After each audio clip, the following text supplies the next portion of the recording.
வணக்கம். இது பி தமிழின் செய்திகள். முதலில் தலைப்புச் செய்திகள். சுண்ணக்கல் அகழ்வு விளைவுகளுக்கு அதிகாரிகள் பொறுப்பு கூற வேண்டும், அமைச்சர் சந்திரசேகர் தெரிவிப்பு. பெறுபேறுகளை அடிப்படையாக வைத்து எதிர்காலத்தில் பாடசாலைகளுக்கு உதவி, வடமாகாண ஆளுநர் வேதநாயகன் ஆராய்வு. ஜனநாயக ஆட்சியை உறுதி செய்ய புதிய அரசியலமைப்பு மிக அவசியம், கர்தினால் மல்கம் ரஞ்சித் வலியுறுத்து. எலிக்காய்ச்சல் நோயினால் கிளிநொச்சியில் 2 பலி. வெற்றி கடவுச்சீட்டு கொள்வனவு கட்டளையை முன்வைக்க ஏற்பாடு, அமைச்சர் விஜிதஹேர தெரிவிப்பு. கிளிநொச்சியிலிருந்து வவுனியாவிற்கு கஞ்சா கடத்திய 2 கைது. தவறவிடப்பட்ட தங்க நகையை எடுத்து ஒப்படைத்தவருக்கு யாழில் கிடைத்த சன்மானம்.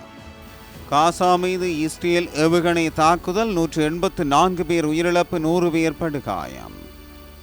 உக்ரைன் மீது கடந்த வாரத்தில் மட்டும் 600 ஆளில்லா விமானங்கள் தாக்குதல். இதுவே தமிழின் செய்திகளின் விரிவான செய்திகள். யாழ்ப்பாணத்தில் இடம்பெற்று வரும் சுண்ணக்கல் அகழ்வின் விளைவுகளுக்கு அரசு அதிகாரிகள் பொறுப்பு கூற வேண்டும். இதுகுறித்து விசாரணைகள் முன்னெடுக்கப்படும் என்று அமைச்சர் சந்திரசேகரன் தெரிவித்துள்ளார். யாழ் தென்மராட்சியில் சட்டவிரோதமான முறையில் சுண்ணக்கல் அகழப்படுவதாக கூறப்படும் இடங்களை அமைச்சர் பார்வையிட்டார். தென்மராட்சி பிரதேசத்தின் சரசாலை வடக்கு மற்றும் மந்துவில் பகுதிகளில் சுண்ணக்கல் அகழப்பட்டு வரும் இடங்களுக்கு நேரில் சென்று அவர் ஆராய்ந்தார். அமைச்சருடன் பாராளுமன்ற உறுப்பினர் இளங்குமரன் மற்றும் அதிகாரிகள் சிலரும் சென்றிருந்தனர். ஒவ்வொரு பாடசாலைகளினதும் பெறுபேறுகளை அடிப்படையாக வைத்து எதிர்காலத்தில் அந்த பாடசாலைகளின் ஆசிரியர்கள், அதிபர்களின் இடமாற்றங்கள், பாடசாலைக்கான உதவிகள் என்பனவற்றை வழங்கலாமா என்பது தொடர்பில் ஆராய்ந்து வருவதாக வடக்கு மாகாண ஆளுநர் வேதநாயகன் தெரிவித்தார். கிளிநொச்சி புன்னை நீராவி அத்தக பாடசாலையில் மாகாண குறித்தொதுக்கப்பட்ட 29.75 மில்லியன் ரூபாய் நிதி உதவியில் அமைக்கப்பட்ட கட்டடம் ஆளுநரால் திறந்து வைக்கப்பட்டது. இதில் உரையாற்றிய ஆளுநர், கிராமப்புற பாடசாலைகளை அபிவிருத்தி செய்வதே எங்களின் பிரதான இலக்காக உள்ளது. இதனூடாக கிராமப்புற மாணவர்களும் தமது பிரதேசத்தில் சிறப்பான கல்வியை பெற்றுக்கொள்ளக்கூடியதாக இருக்கும். மாணவர்கள் கல்வியில் சிறப்பான நிலையை அடைவது மாத்திரமல்ல, ஏனையோருக்கு உதவி செய்யும் குணத்தையும் வளர்த்து கொள்ள வேண்டும். மேலும் எங்களால் செய்ய முடியாது என்ற ஒன்றில்லை, அக்கறையும் ஆர்வமும் இருந்தால் எதையும் செய்து காட்ட முடியும் என்பதை அனைவரும் நினைவில் கொள்ள வேண்டும் என்றார். ஜனநாயக ஆட்சியை உறுதிப்படுத்துவதற்கு புதிய அரசியலமைப்பு அவசியமானது என கொழும்பு பேராயர் கர்தினால் மல்கம் ரஞ்சித் ஆண்டகை தெரிவித்தார். ஜனநாயகத்தை குழிதோண்டி புதைக்கும் ஊழலை விசாரிப்பதற்கான வலுவான பொறிமுறையை ஏற்படுத்த புதிய அரசியலமைப்பு அவசியம் என்றும் அவர் வலியுறுத்தினார். பாராளுமன்ற சபாநாயகர் கலாநிதி ஜகத் விக்ரம ரத்னவுக்கும் கொழும்பு பேராயருக்கும் இடையிலான சந்திப்பு நேற்று முன்தினம் பிற்பகல் இடம்பெற்றதை அடுத்து கர்தினால் ஊடகங்களுக்கு கருத்து தெரிவிக்கையிலேயே மேற்கண்டவாறு கூறினார். அவர் மேலும் தெரிவிக்கையில், உயிர்த்த ஞாயிறு தாக்குதலின் பின்னணியில் உள்ள உண்மையான தகவல்களை வெளியிடுவது மிகவும் முக்கியம். இதை யார் செய்தார்கள், என்ன காரணத்துக்காக, யாருடைய உதவியோடு செய்தார்கள் என்பது குறித்து விரிவான விசாரணை நடத்தப்பட வேண்டும். கடந்த காலங்களில் இலங்கையில் இதுபோன்ற பல விடயங்கள் நடந்துள்ளன. கொலைகள், காணாமல் போதல்கள் போன்ற பல விடயங்கள் உரிய முறையில் விசாரணைக்கு உட்படுத்தப்படவில்லை. ஜனநாயகத்துக்கு எதிராக மேற்கொள்ளப்பட்ட பல்வேறு ஊழல்கள் குறித்து விசாரணை நடத்த தேவையான பொறிமுறையை தயார் செய்ய வேண்டும் என்பதே எங்களது வேண்டுகோள். அதற்கு தேவையான அரசியலமைப்பு மாற்றத்தை ஏற்படுத்த வேண்டும். தற்போதுள்ள அரசியலமைப்பில் உள்ள பல்வேறு பலவீனங்களை போக்க புதிய அரசியலமைப்பு உருவாக்கப்பட வேண்டும் என்றார். கிளிநொச்சியில் எலிக்காய்ச்சல் என சந்தேகிக்கப்படும் நோய் காரணமாக கடந்த 2 வாரங்களில் 2 உயிரிழந்துள்ளனர் என பிராந்திய சுகாதார சேவைகள் பணிப்பாளர் வைத்தியர் வினோதன் தெரிவித்தார். நேற்று இடம்பெற்ற செய்தியாளர் சந்திப்பில் வைத்து அவர் இதனை குறிப்பிட்டார். கிளிநொச்சி, முழங்காவில் மற்றும் கண்டாவளை ஆகிய பகுதியை சேர்ந்த 2 உயிரிழந்துள்ளதாக அவர் கூறினார். எனவே காய்ச்சல், தசை நோவு, கண் சிவத்தல், சுவாச பிரச்சனைகள் போன்றவை ஏற்பட்டால் உடனடியாக வைத்திய பரிசோதனைகளை மேற்கொள்ளுமாறு அவர் குறிப்பிட்டுள்ளார். வெற்றி கடவுச்சீட்டுக்கான கொள்வனவு கட்டளையை முன்வைக்க நடவடிக்கை எடுக்கப்படும் என வெளிநாட்டு அலுவல்கள், வெளிநாட்டு வேலைவாய்ப்பு மற்றும் சுற்றுலா அமைச்சர் விஜிதஹேர தெரிவித்துள்ளார். வெளிவிவகார அமைச்சில் நேற்று இலத்திரனியல் தொழில்நுட்பத்தை அறிமுகப்படுத்தும் நிகழ்வில் கலந்து கொண்டு கருத்து வெளியிட்ட போதே அவர் இதனை குறிப்பிட்டார். அவர் மேலும் தெரிவிக்கையில், இலங்கையர்களுக்கு தற்போது விநியோகிக்கப்பட்டு வரும் 7,50,000க்கும் அதிகமான கடவுச்சீட்டுக்கு மேலதிகமாக புதிய கடவுச்சீட்டுகள் வழங்கப்பட வேண்டும். கடவுச்சீட்டுகளை விநியோகிப்பதில் தற்போது சிக்கல் நிலை ஏற்பட்டுள்ளது. கடவுச்சீட்டு அச்சிடும் பணிகள் புதிய நிறுவனம் ஒன்றுக்கு வழங்கப்பட்டதை அடுத்து இந்த நெருக்கடி நிலை ஏற்பட்டுள்ளது. கொள்கை ரீதியாக கடந்த அரசாங்கம் முன்னர் மேற்கொண்ட தவறான தீர்மானமே இந்த நெருக்கடி நிலைக்கு காரணம். கடவுச்சீட்டுக்கான முன்பதிவுகளை மேற்கொண்டு சிலர் 5 முதல் 6 மாதங்களாக காத்திருக்கின்றனர். இதன் காரணமாக கடவுச்சீட்டுகளை அச்சிடுவதற்கான பொறுப்பை புதிய நிறுவனம் ஒன்றுக்கு வழங்குவதற்கான விலை மனுக்கள் கோரப்பட்டுள்ளன என்றார். கிளிநொச்சியிலிருந்து வவுனியாவிற்கு மோட்டார் சைக்கிளில் கஞ்சா கடத்தியதாக பெண் உள்ளிட்ட 2 கைது செய்யப்பட்டுள்ளதாக ஓமந்தை போலீசார் தெரிவித்துள்ளனர்.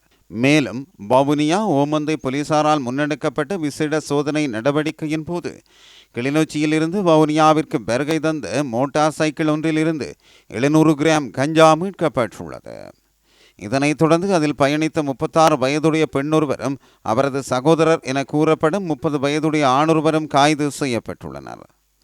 அவர்களிடம் இருந்து 2,72,000 ரூபாய் பணமும் மீட்கப்பட்டுள்ளது. மேலதிக விசாரணைகளின் பின் குறித்த இருவரையும் நீதிமன்றில் முற்படுத்த நடவடிக்கை எடுத்துள்ளதாகவும் ஓமந்தை போலீசார் மேலும் தெரிவித்துள்ளமை குறிப்பிடத்தக்கது.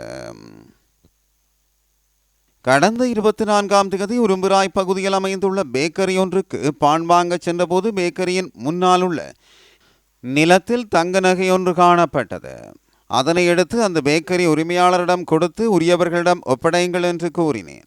2 நாட்களில் அந்த வழியால் செல்லும் போது அந்த பேக்கரிக்கு சென்று நான் கொடுத்த நகையை உரியவரிடம் ஒப்படைத்தீர்களா என கேட்டேன். அதற்கு அவர்கள் இன்னும் உரியவர்களிடம் ஒப்படைக்கவில்லை என்று கூறினார்கள். இதை நான் எனக்கு நெருக்கமானவர்களுக்கு சொன்னபோது அனைவரும் என்னை முட்டாள் என்று திட்டினார்கள். நீயே அதை வைத்திருந்து தொலைத்தவர்கள் தேடுவதை அவதானித்து கொடுத்திருக்க வேண்டும். அப்படி உரிமையாளர் கிடைக்கவில்லை என்றால் எத்தனை அனாதை ஆச்சிரமங்கள் உள்ளன, அங்கு சென்று கொடுத்திருக்கலாம் என்று ஏசினார்கள். இப்ப அந்த நகையை பேக்கரிக்காரனே ஆட்டையை போட்டுடுவான் என்றும் கூறினார்கள். அதனால் 2 நாட்கள் கழித்து நானாகவே அந்த பேக்கரிக்கு சென்று நகையை உரியவரிடம் கொடுத்தீர்களா என கேட்டேன். இல்லை என்று கூறினார்கள். அப்போது பொருளை தாருங்கள், ஏதாவது அனாதை இல்லத்திற்கு கொடுப்போம் என்று கூறினேன். என்ன செய்ய வேண்டும் என்று எங்களுக்கு தெரியும், முதல்ல நீ பேக்கரியிலிருந்து வெளியில போ என்று என்னை விரட்டினார்கள். இல்லை இல்லை, நான் தந்த பொருளை என்னிடம் தாருங்கள் என நான் கூறினேன். உடனே அங்கு நின்ற இருவர் என் கழுத்தை பிடித்து வெளியே தள்ளினார்கள்.